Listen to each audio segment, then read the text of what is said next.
नाही आणि त्या सेवा केल्यानंतर पांडुरंग परमात्मा त्याला देव भेटायला आले आणि तेव्हापासून त्या पांडुरंग विठ्ठलाला विधी 28 विठ्ठलमध्ये उभा कशामुळे त्या मायबापाच्या सेवेमुळे एवढी ताकद या मायबापाच्या सेवेमध्ये आहे. खरं तर महाराज या कलियुगामध्ये हे एवढं सांगायचं आहे.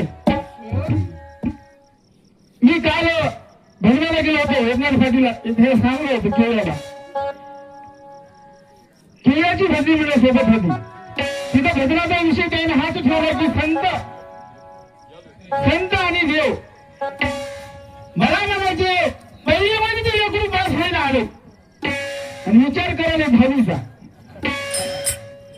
मायबापाची सेवा कोणीची करणार आलेली सेवा करायली संताची मायबाप जेव्हा जाशी ते येणार जाण्याची फाशी त्याला आई वडील आहे त्याने कोणीही तीर्थाला जाण्याची गरज नाही.